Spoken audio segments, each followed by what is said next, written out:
So welcome to my talk, and this is my first time ever in India, and I'm very lucky to be here in Goa. This talks about how we can build advanced security application on top of emulator framework named Qiling, and you can find the Qiling website at restqiling.io.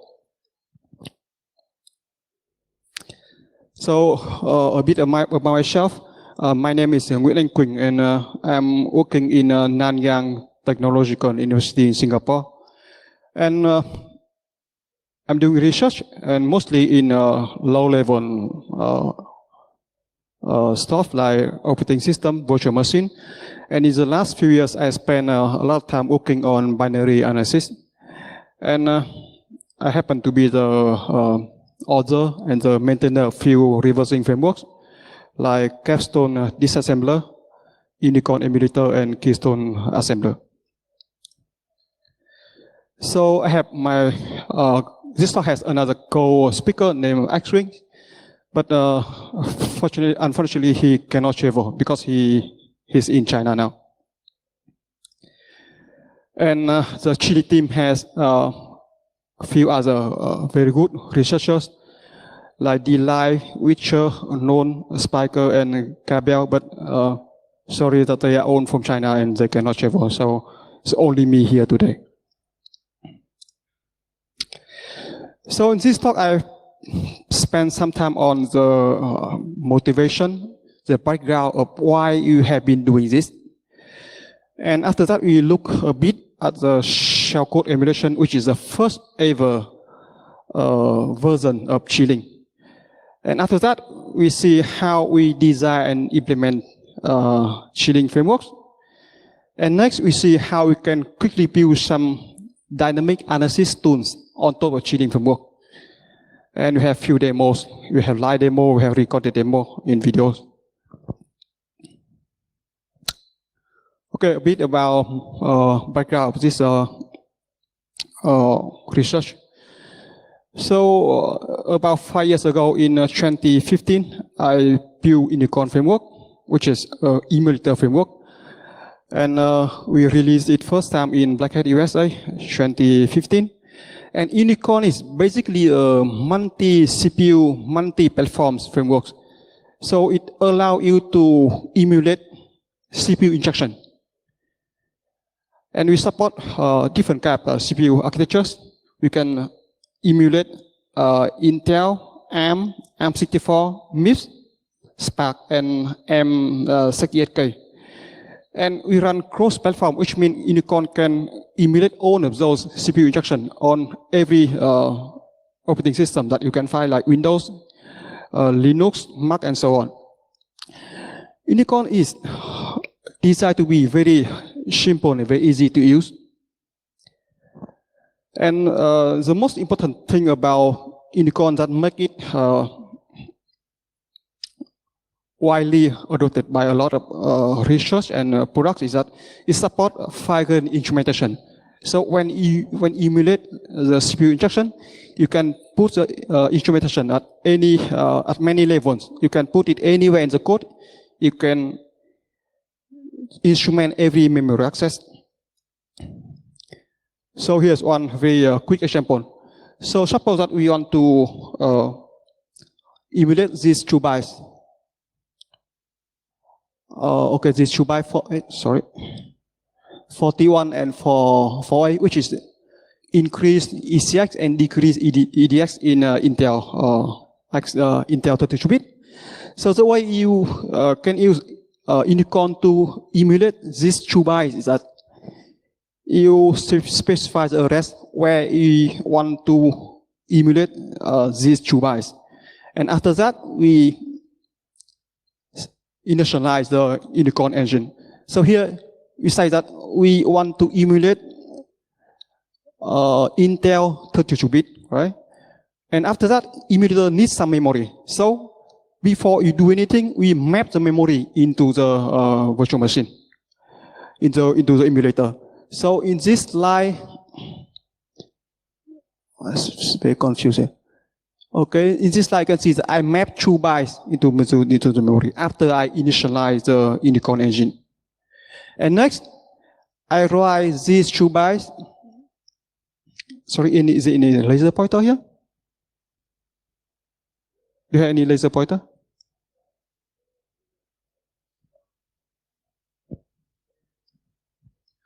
Okay, in the next slide, you can see that I copy 2 bytes into the memory at the address I specify here, right? And after that, we have engine, we have memory, we have instruction that we want to emulate inside the memory. And now before we run the emulation, we initialize the CPU context. So in this case, I initialize the 2 registers, ECX and EDX. It would be 1, 2, 3, 4, and 7, 8, 9, 0. And after that, in the next slide, I run the emulation. I say that, okay, I emulate from that address and only 2 bytes, right? And after that, emu start, come back, the emulation is done. Okay. Okay, we are done with emulation here. And after that, we see the result of the emulation. And here I get the updated CPU context out and print out. So what happened here is that I set the value for ECX and EDX here, and when emulation, I increase ECX by 1 and decrease EDX by 1 and run the emulation. So here's a quick demo for this code.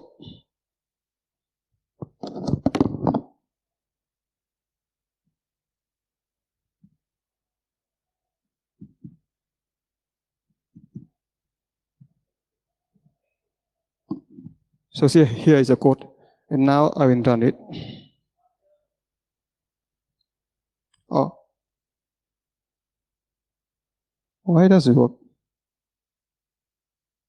How can I switch?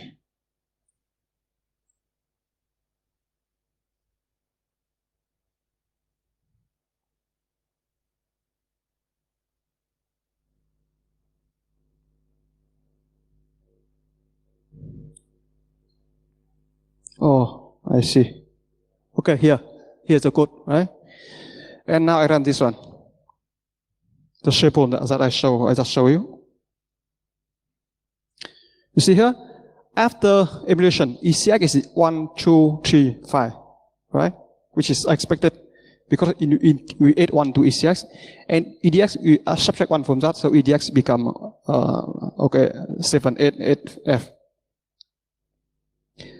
So that's how the unicorn works.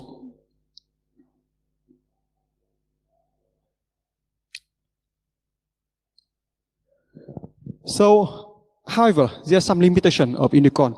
You can see that unicorn only emulates the low-level instructions and some memory access and that's all.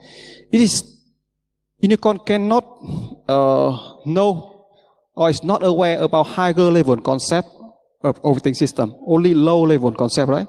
So it doesn't know about file format. It doesn't know library. It doesn't know about file system. It doesn't know about system code. It doesn't know about operating system that can run on top of that. So what you can do with unicorn is that emulate some raw instruction and memory access and that's it. No higher level concept. Okay, so we think that we can do better. And that is how we started Qiling. Qiling is to fix the limitation of unicorn. We introduce higher level concept on top of unicorn and make it Qiling. And thanks to that, Qiling understand higher level concept of operating system. So not only emulate low level instructions, but we can understand how understand what the code does when it runs. So the first version of Qiling, we just simply made a shellcode emulator. So you know that shellcode is a very important step in exploitation, right? So we find some bugs in some software. Usually introduce some special input that can trigger the bugs. And when the bug is triggered, we run the shellcode. So on the other side, as a defender, if we somehow get some vulnerabilities, we want to understand what the shellcode does. So somehow, if we can extract out the shellcode from the exploitation, we need to understand what this shellcode does. And unfortunately, shellcode is getting more and more complicated, and it's not easy to understand how it works inside.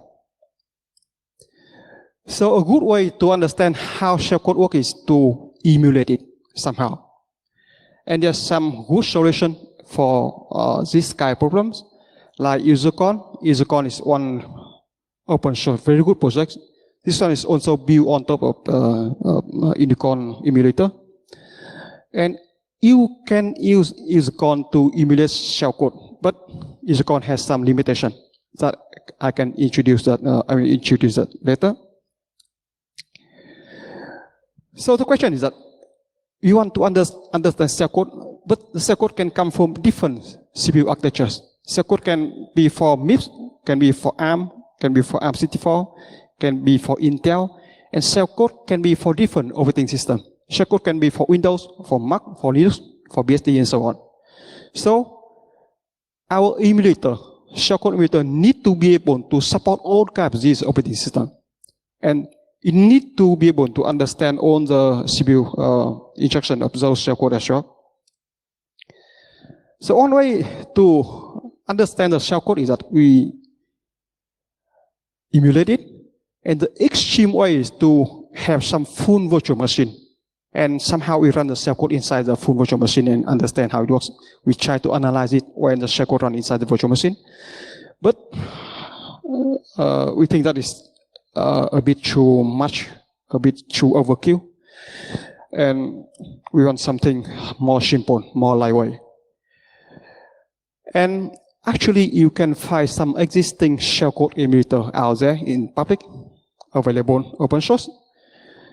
And we look at them and we found them to be to have many issues. First of all, you get somehow how you get a shellcode that you want to analyze. But the shellcode can come in different format. It can be in binary format. It can be in source code, which is in assembly format, or it can be hex format.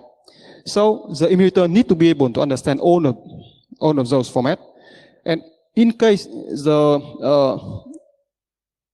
shellcode is in assembly, you need to be able to compile the assembly to get back the binary before you can really emulate it, right? So that's one issue. We need to have an assembler that support all kind of CPU architectures. And yeah, we found something like that, but it's those existing emulator for shellcode are complicated, doesn't support many kind of CPUs, or doesn't support many kind of operating system, and the functionality is quite limited. So we built our first version of Qiling, and we name it Qiling. And you can see here's how the Qiling works. So as the input, we have the shellcode as the input. The shellcode can be in the assembly format. It can be in binary. It can be in hex format. And in case the input is not binary, we use our own assembler framework. And in this case, we use Keystone assembler. We compile the assembly shellcode, and you can get back the binary. And after that, we perform some pre-processing, and we initialize our emulator, and we inject the shellcode into the emulator. And inside the emulator, you support different kinds of CPUs. And actually here, the emulator is built on top of Unicorn. So we support different kinds of CPUs like ARM, ARM64, MIPS, Spark, and MIPS, and M68K. Moreover, shellcode emulator also support different kind of operating system. The reason is that the shellcode can execute some system code.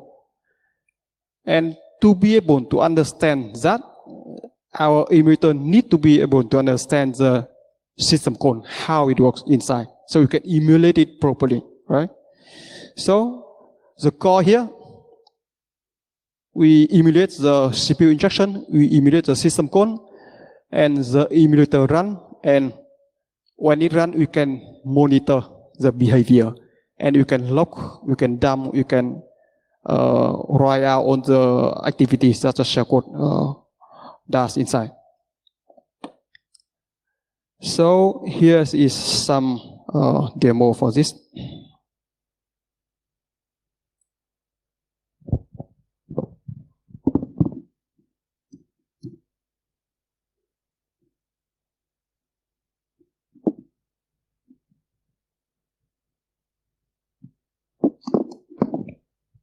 Can you see that?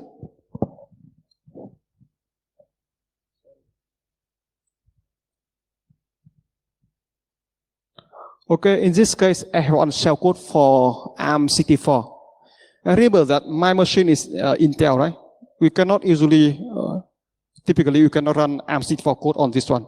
But thanks to the emulator, we can do that. So Qiling has a tool named QL tool. And here I will run QL tool. QL tool it takes as the input the shellcode. And in this case, the shellcode format is in hex format. And we tell the QL tool that we want to emulate this shellcode as a shellcode coming from the Linux operating system.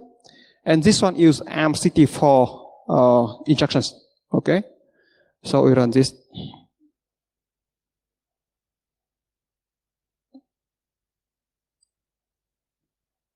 Okay, this is here how Qiling emulates the shellcode from ARM64. So we just dump out high-level information. You can see that this shellcode open the socket and try to connect to the local REST. It's only for demo. And it duplicates some file descriptor. And finally, it executes some binary. And in this case, this shellcode try to execute shell on the target machine. So we can run also, in the case you want to see more information, you can tell Qiling that you want to get more details. Okay, I specify the output as disassembly. So it when it try to emulate the shellcode, it dump out on the instruction that shellcode executed. And that is Linux shellcode. We have another demo for, okay, this one for Windows shellcode. So very similarly, I run I have the Windows shellcode as the input and run QL tool on that.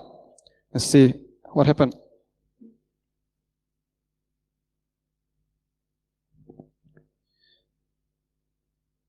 You can see that it's a bit slower because Windows need more emulation. We need to emulate operating system. We need to emulate the operating system structure inside the memory. And we does many kind of things behind. And you can see that this shellcode execute in exec function, execute get version, is another Windows API. After that, it execute exit process. So yeah, here is the high level summarize what this shellcode does.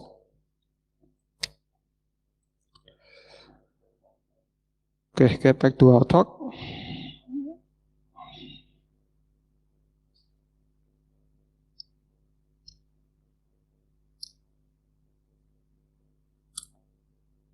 Yeah, we can support. Qiling can emulate shellcode from Windows, from Linux, from BSD, from Mac OS, and for different kinds of CPUs, ARM64, MIPS, Intel, and some others. So after the first version of Qiling, we thought that we can do better, because shellcode which means very simple code, and you can do a lot better. So how about emulate the full binary, the full program, not only the shellcode usually with very little context. So we went on and extended the first version of Qiling to make it a full emulator that can emulate the full binaries coming from different OS, from different CPUs. So here you can see the features of Qiling. It's a cross-platform, cross-architectures, and we support multiple file formats because the programs that you want to emulate can be from Windows, which is PE format. It can be from Linux or BSD, which is EUF format, or it can come from Mac OS or even iOS, and that is a match O format. So Qiling is able to emulate the full binary, and it also create a sandbox for that process. So we have the emulation running in an isolated environment. We provide high-level API to set up and configure the sandbox. And thanks to the lower-level Unicorn emulator, Qiling provides many kind of instrumentation at various level. We can instrument at instruction level, basic block level, memory access, exception, system call, and so on. Qiling allows you to dynamic patch the program on the fly, which means when the program runs the program, you can patch the emulated program inside the memory. And Qiling is, this one's very important. We choose Python as a programming language. So Qiling is a Python framework. Make it easy for you to build the customized tools on top of that. And recently you have new features. We embed ZDB server inside the Qiling, so we can turn it on at the runtime, and not only you analyze it, you can debug it. That opens many possibilities. Okay, so at the time we design and we look at Qiling features, we look at existing solution. And okay, we list here a few solutions, and most of them are open source. You can see that many of them are not cross-platform, which means they run on only some limited operating system, or they are not cross-CPU, which is some of them are only for Intel, right? And some of them do not support instrumentation, which means you cannot really build your analysis tools on top of this. And some other are not really tools, are not really frameworks, like QEMU is a mode that can emulate many things, but it's not a framework, it's a tool, which means you cannot build your own tools on top. So we design Qiling to fix all of them, to be multiple CPU, to be multiple platforms, support instrumentation, easy to build tools on top, and some other things. So there are some issues we need to consider when we build Qiling. So we look at some existing emulators at that time, and two of them are QEMU Isomode and UserCon. And these two emulators are quite good, but there are some limitations. And here we want to emphasize on system call forwarding. So here is why we need to do this. So, okay, suppose that you have the program we want to emulate, right? This program, at some time, we execute some system call to request some information from the operating system, which means our emulator need to emulate the system call, right? So the way QEMU Isomode and UserCon handle system call is that they do not really emulate system call, but they take the request from the program and they forward the request to the host operating system. And thus, after that, the host returns the system call result, and the emulator return back the result to the program. So you can see here that for these tools, they operate as a proxy between the program and host OS. And that's how they can support many binaries. So the problem here is that If you do that, the emulator, the code you try to emulate, and the host must be able to be in the same OS, right? So you can only emulate Linux program or Linux host. You cannot emulate Windows program or Linux host, because Linux host doesn't understand Windows system code. So Qiling try to fix it. Here is a full diagram, which is quite similar to the shellcode emulator. You can see the difference is, as the input is not only raw shellcode, but we support a full program.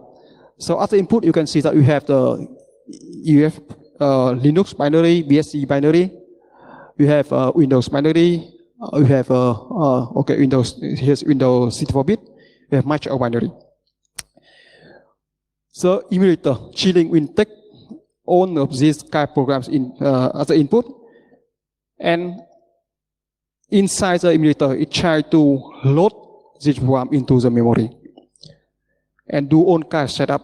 And after that, internally we try to this step is quite similar. We emulate all the operating system that we try to support, like Windows, Linux, Mac, and BSD.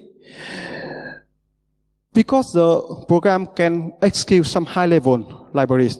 So, in addition to only emulate the low-level instructions, we need to be able to support higher-level concepts like API and system code, right? And after that, we emulate the binary, and as the output, we can summarize the behaviors of the input program.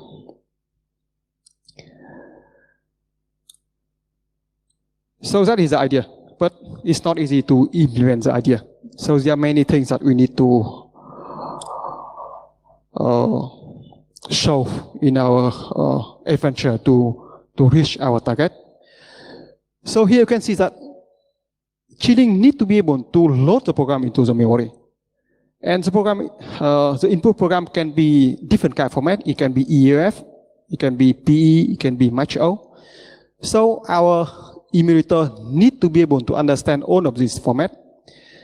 And what we did is that first we need to have parser for every kind of format. We have parser for EAF, we have parser for PE, we have parser for Mac OS. And after that, after parsing step, we need to load all of these section of all of these binaries into the memory properly. And here we do exactly as the original operating system does.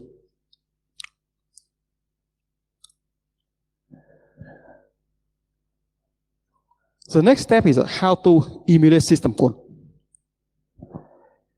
So here maybe the screen is a bit too small, but I can explain how we do. So first of all, here we want to emulate read system code, right? So inside the emulator, we check the FD of the system code to see that the file that we want to read already open or not. If it's already open, then we try to detect that if the FD is from socket or from normal file.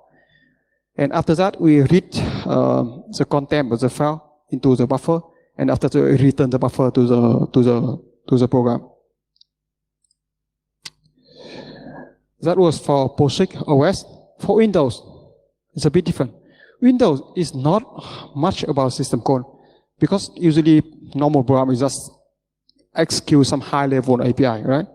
And those high-level API, they access to many different structure inside the Windows memory. And you can see that here are some structures that all program access to in the memory, like TEB structure, PEB structure.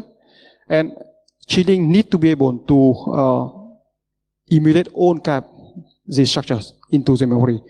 We generate the requested structure and copy it into the memory of the emulator, like the program expected. Okay, here's another thing. Because the Windows program can, when you run it, access to many double linked lists. into the memory, like the list of imported DLL, imported function, exported function. So internally, Qiling need to emulate all of those double linked lists as well. CPU is not easy. So at a lower level, before you run the program, you need to initialize the CPU properly, otherwise program cannot run. So here, for example, on the Linux program, Mac OS program, or Windows program, when they run, they access to some segments into the memory, and Qiling need to set up on them, otherwise program doesn't work. And there's some other things we need to do for different kinds of CPUs. For example, ARM64, they need to have some special kernel initialization, for example, for DOS or for float pointer. So Qiling had to handle that inside the core as well. Here, same for MIPS. When we implemented Qiling for MIPS, we found that, okay, MIPS need coprocessor. And without coprocessor, you cannot run the program. So for this, actually, you had to patch Unicorn. So Unicorn can support coprocessor for Qiling to work. Okay, here comes some demo. Okay, you can see that here's one simple example. You can see how to build your own tools on top of Qiling. So Qiling inside it already takes the responsibility to load the binary into the memory for you. And Qiling also provided a system call and system API and logging capability as well. You can turn it on by default. And if for very basic application, you do not really need to do anything. So here's one example. You can see that. I want to emulate this binary, ARM, right, on Linux. So what I need to do is that I just need to import Qiling first. This code is Python, right? And after that, I initialize Qiling engine. I tell Qiling that I want to emulate this program. And here's the root FS of this program. And this one is Linux. And we emulate it in debug mode, which means at runtime it print out many information. So I will run this demo for you.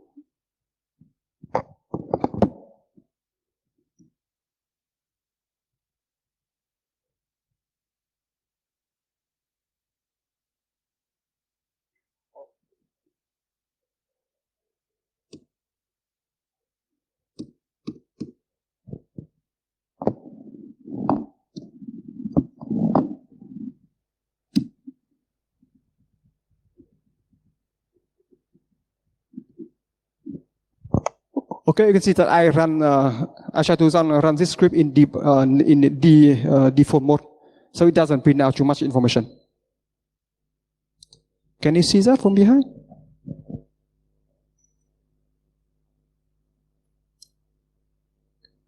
Okay, now I try to run this one.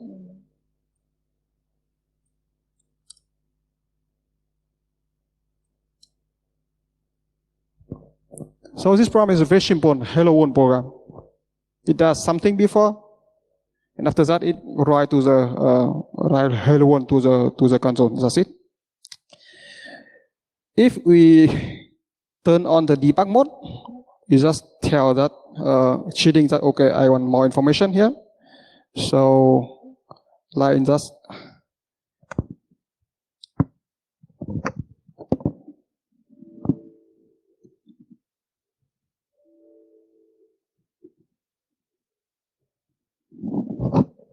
okay, I turn on disassembly mode. So when we emulate the program, it print out on the assembly instruction.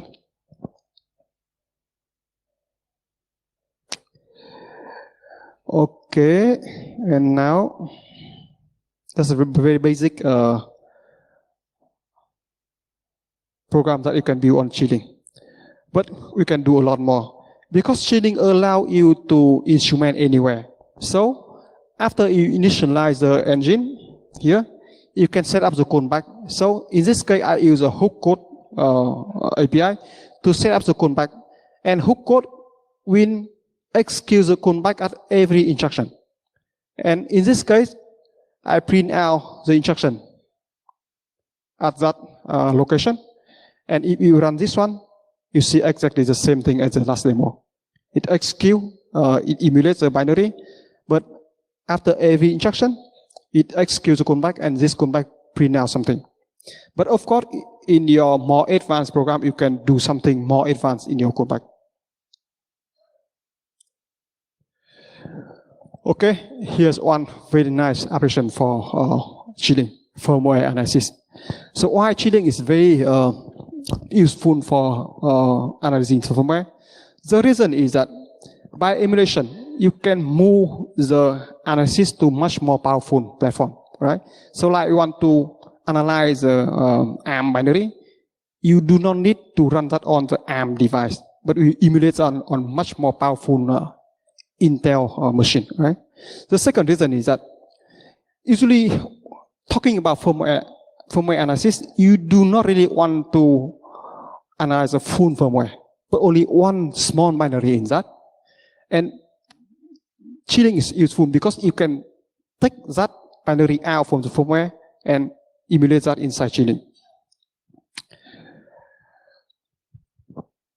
Yeah, there are many challenges if you want to do that, but anyway, that's the idea.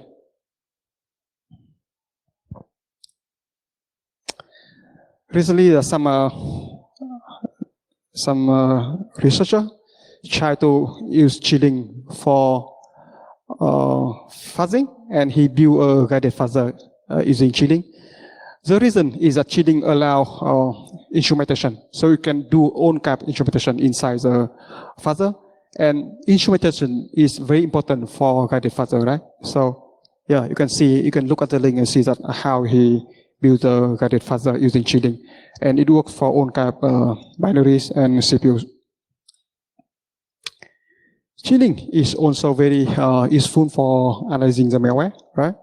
Because you can see that when you emulate the binary inside the Qiling sandbox, you can contain the binary, the malware behavior.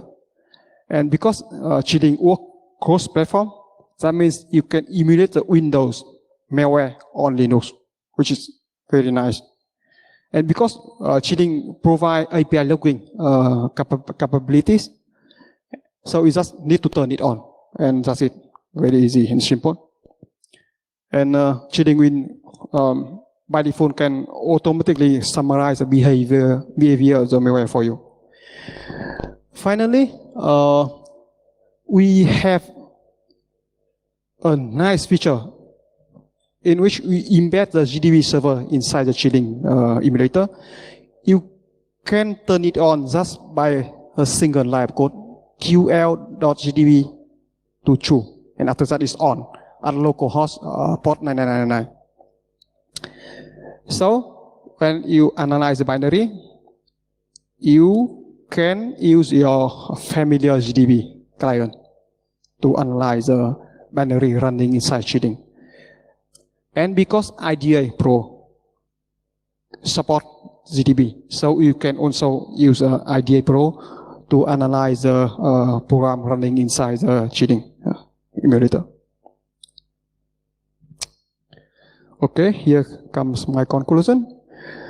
Qiling is a Python lightweight emulator framework. We try to emulate what we need, and we ignore everything else. So that makes it very, very simple and very lightweight. It has a built-in shellcode emulator, but better than that, you can emulate the full binary. And Qiling is well maintained by a good team of researchers. We are dedicated to maintain and to keep this running for a long time, and we keep adding more and more features.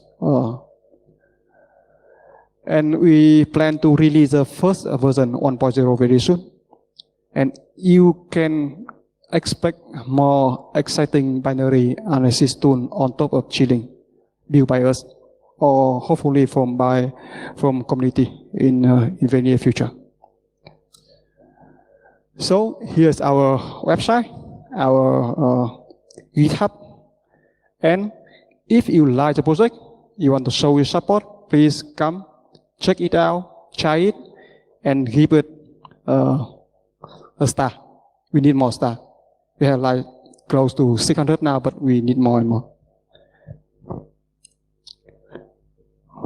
Finally, we want to call for sponsor for development of Unicorn 2. You know that current Unicorn version is based on a very old QEMU version, 2.1.2 from like 5 years ago. And we did not really update it after that. So we plan to build the next version, Unicorn 2, based on a newer QEMU, the latest QEMU version.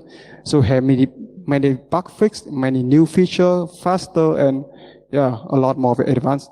And probably you can add some more CPU architectures in the Unicorn 2 as well. But yeah, we need some sponsor to make this work because it's a lot of time and effort. Otherwise, yeah, I think it's very hard to make that happen. Okay, you can see my email at the bottom.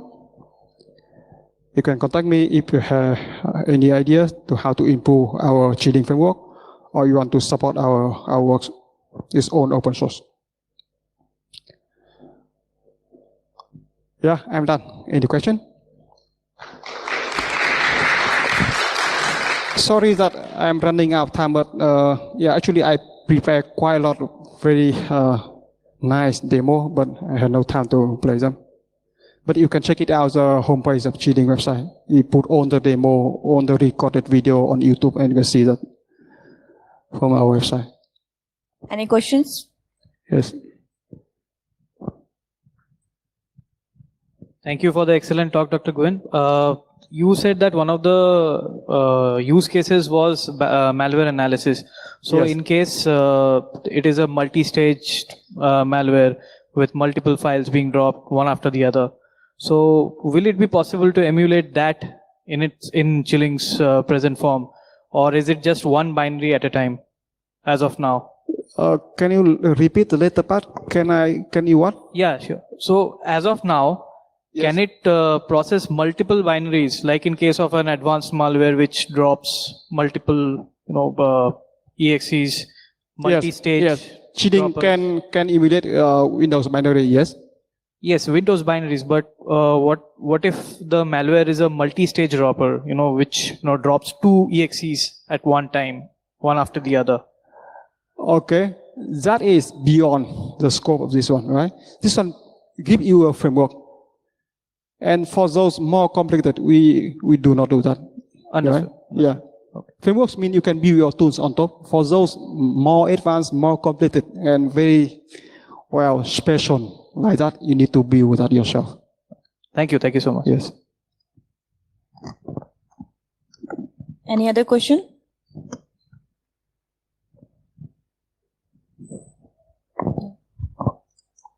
No more question? Thanks, sir, for the session. Thank you so much. You can always find my contact me on either Twitter or email. Yeah. Thank you so much.